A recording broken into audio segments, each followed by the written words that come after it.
English देवरानी। टीना और अनु देवरानी जेठानी थी। टीना छोटी बहू थी और अनु बड़ी बहू थी। बड़ी बहू सिर्फ नाम के लिए बड़ी बहू नहीं थी, घर के सारे बड़े काम और जिम्मेदारियां भी अनु के हिस्से में ही आती थी। अनु ऐसा करो, खाने की तैयारी तुम ही देख लेना बेटा। टीना तो अभी नई नई आई है, उसे अभी हमारी पसंद नापसंद जानने में थोड़ा टाइम लगेगा। फिर तुम जानती हो ना, अंकुर और तुम्हारे पापा खाने के टेस्ट में बिल्कुल भी कितने पर्टिकुलर हैं। खाना उनके हिसाब से ना बना तो सारा घर सर पे उठा लेंगे। मैं जानती हूँ माँ जी, पापा जी के गुस्से के आगे टीना नहीं टिक पाएगी और मेरे रहते हुए उसे किसी की नाराजगी नहीं झेलनी पड़ेगी। आप चिंता न करिए। अनु को भी घर में आए 3 साल ही हुए थे, लेकिन 3 साल के बराबर जैसे उसने 30 साल ही घर में गुजार दिए हो। नई नवेली दुल्हन होने पर भी उसने कभी किसी काम से मुंह नहीं मोड़ा। ससुर के गुस्से से घबराए और डरे बिना अनु ने ना जाने कितनी बार उनकी डांट खाई, लेकिन हार नहीं मानी। कुछ दिनों में अनु पूरे घर की जान बन गई थी। ऐसा कोई काम या सामान नहीं था जिसकी जानकारी अनु को ना हो। जब मैं शादी करके आई तो मैं अकेली थी, मेरी मदद करने वाला यहाँ कोई भी नहीं था, लेकिन टीना के लिए तो मैं हूँ ना। अंकुर का और जो पापा जी का गुस्सा मैंने सहा है, वो उसे मैं कभी सहने नहीं देना चाहती। अनु चाहती थी कि वह टीना को घर में सबकी पसंद के मुताबिक ढलना सिखा दे, लेकिन आपने तो वो कहावत सुनी ही होगी, उंगली पकड़ने के दिया तो हाथ ही पकड़ लिया। कहने का मतलब है देवरानी टीना ने लाड प्यार और समझदारी का गलत ही मतलब निकाल लिया था। उसे तो कामचोरी और जेठानी पर हुक्म चलाने की आदत पड़ गई थी। टीना सज संवर कर यूट्यूब पर सारा दिन मेकअप वीडियो देखती, लेकिन जेठानी अनु अकेले ही घर का सारा काम करती। धीरे धीरे समय अपनी चाल से आगे बढ़ता रहा और दोनों देवरानी जेठानी 2 बच्चों की माँ बन गई। लेकिन टीना का बिहेवियर में अभी भी कोई चेंज नहीं आया था। घर में इतना काम रहने लगा था कि अनु को घर के काम के अलावा कुछ सूझता ही नहीं था। अनु भाभी, वो टीना भाभी घर पर है क्या? हाँ हाँ है ना, तुम बैठो, मैं बुलाती हूँ उसे। टीना और रीता बात कर रही होती हैं कि तभी उनके कमरे में अनु चाय देने जाती है तो देखती है कि वो दोनों उसके बारे में ही बात कर रही होती हैं। टीना भाभी, आपका स्टाइल, ड्रेसिंग सेंस और फैशन का तो पूरे मोहल्ले में चर्चा है, मानना पड़ेगा आपको। और आपकी इंग्लिश, आपके बुरे बाल देखकर तो एक बार अंग्रेज भी धोखा खा जाएंगे। अरे रीता, क्या बात कर रही हो? वो तो बस मैंने ऐसे ही कलर करवा लिया था बाल। मुझे भी ना ब्राउन कलर ही पसंद है, मेरी पर्सनैलिटी पर सूट भी करता है। और तुम्हारे भाई कहते हैं कि मेरी खूबसूरती देखकर तो उनका काम करने का दिल ही नहीं करता, कहीं मैं मैली ना हो जाऊं। भाभी, कल मोहल्ले की आंटी बातें कर रही थी कि टीना को तो ग्रूमिंग लाइफ शुरू करनी चाहिए, सब आपके जैसी इंग्लिश बोलना और पर्सनैलिटी डेवलप करना सीख सकें। अच्छा भाभी, जब आप पर्सनैलिटी कोच बनोगी ना तो सबसे पहले अपनी जेठानी को ही ग्रूम करना।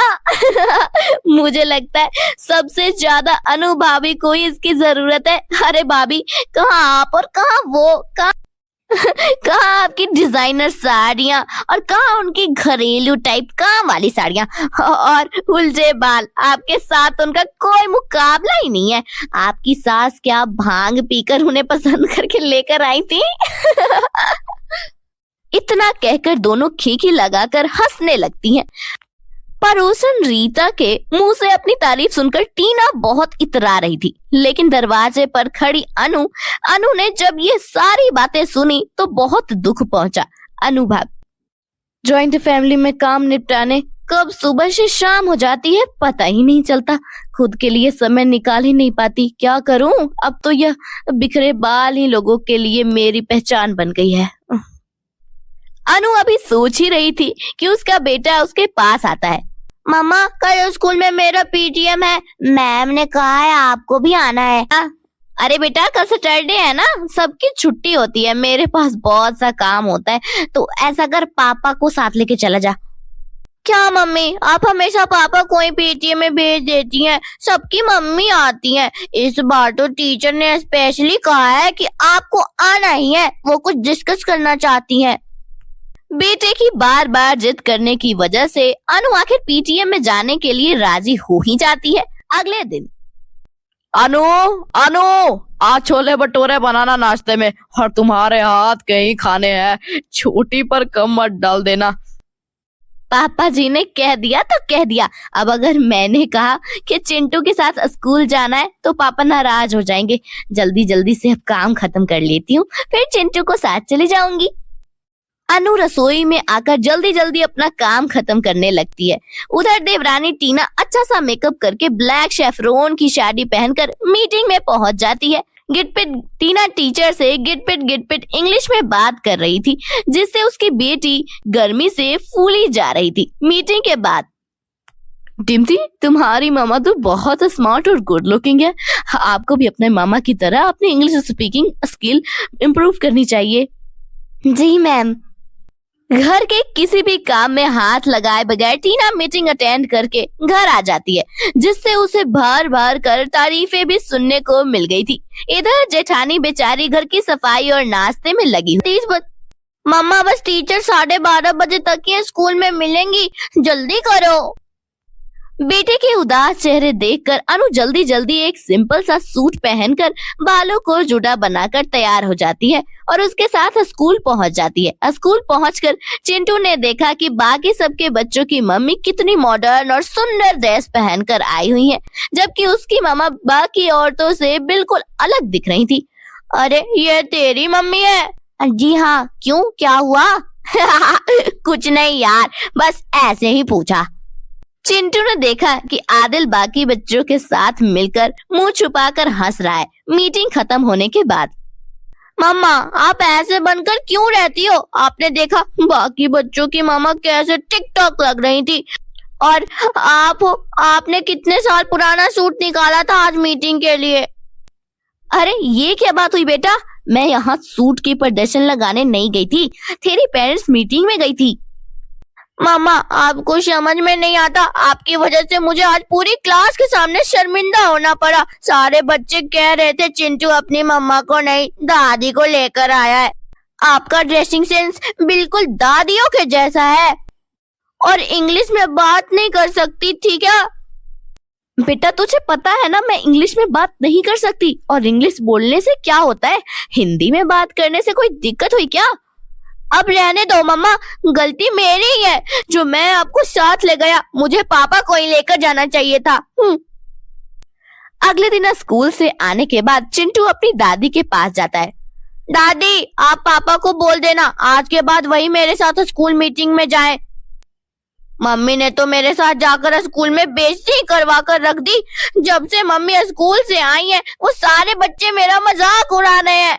आप बताओ, क्या जरूरत थी मम्मी को पुराना सा सूट पहनकर मेरे साथ स्कूल जाने की? और मेरे लिए क्या वो इंग्लिश बोलना नहीं सीख सकती थी? आपने मेरे पापा की शादी ऐसी अनपढ़ लड़की से क्यों करवाई? अगर मेरी भी चाची जैसी मम्मी होती तो कितना अच्छा होता। मैं भी सारे दोस्तों के सामने इम्प्रेशन झाड़ता और क्लास में भी सब मुझसे इम्प्रेस हो जाते। अरे, कैसी बात कर रहा है बेटा? तो तुझे किसने कहा कि तेरी मम्मी अनपढ़ है? जब तेरी मम्मी शादी करके इस घर में आई थी ना, तो इंटर कॉलेज में संस्कृत की जस्ट लेक्चर थी। वो तो घर की जमींदारी है, और तेरे जन्म के बाद उसने नौकरी छोड़ दी और घर गृहस्थी में ही पड़ गई। जिस माँ ने अपने करियर को परिवार के लिए दांव पर लगा दिया, आज उसके बेटे को उसके साथ स्कूल जाने में शर्म आ रही है। बेटा, जो घर में ज्यादा जिम्मेदार होते हैं ना, उसे अपने बारे में सोचने का समय नहीं मिलता। तेरी मम्मी दिन के 24 घंटे सिर्फ हम सब के लिए ही जीती है। जो इंग्लिश ना बोल पाए वो अनपढ़ होता है क्या? ऐसे किसने कहा तुझे? तू अपनी इंग्लिश के टीचर से संस्कृत लॉस का अर्थ पूछ कर आना। बता पाएगी वो? नहीं ना? तो बेटा, किसी की शिक्षा को एक बादशाह से थोड़ी ही ना हाका जाता है। और तेरी चाची करती ही क्या है? लाल लिपस्टिक लगाने के अलावा उसको दोनों बच्चों को भी अगर अनु टिफिन बनाकर ना दे तो रोज भूखे ही जाएंगे स्कूल। चल, तू ही बता, आज तक तेरी चाची ने तुम चारों को आज तक कुछ पढ़ाया? कौन पढ़ाई से लेकर खाने खाने तक बात का ख्याल रखता है? मुझे माफ कर दो दादी, मैंने तो ये सब कभी सोचा ही नहीं था। आप सही कहती हैं, मेरी माँ जैसा और कोई भी नहीं है। मैं आगे से कभी भी मामा के बारे में ऐसी बात नहीं सोचूंगा। अनु बस, अब तू बहुत पिस चुकी इस घर गृहस्थी में। अब समय आ गया है कि तू भी अपने ऊपर ध्यान दे, वरना इस तरह तो ये समझ तुम्हें किनारे कर देंगे बेटा। सबके लिए जीने वाले की कोई अहमियत नहीं होती, इसलिए तू अब अपने बारे में सोच। मैंने चिंटू के प्रिंसिपल से बात कर ली है, वो मेरी पुरानी दोस्त है, उसका स्कूल में संस्कृत के टीचर की जरूरत है, इसलिए अब तू स्कूल में पढ़ाने जाएगी। अब लेकिन मम्मी जी, अगर मैं बाहर जॉब करने जाऊंगी तो घर कौन संभालेगा? तेरी देवरानी है ना, बहुत सारी लिपस्टिक लगा ली उसने इतने साल। अब तू अपना देख, घर वो संभाल लेगी। अनु ने स्कूल में जॉब ज्वाइन कर ली। अब वो अच्छे से बन ठन कर सुबह सवेरे स्कूल के लिए निकल जाती और पीछे देवरानी टीना पूरा घर संभालती। इंग्लिश देवरानी अब कहीं भी जाती है तो जल्दी जल्दी में ऐसे ही बालों का जुड़ा बना देती, क्योंकि उस बेचारी के पास अब ग्रूमिंग के लिए समय ही कहाँ बचता है।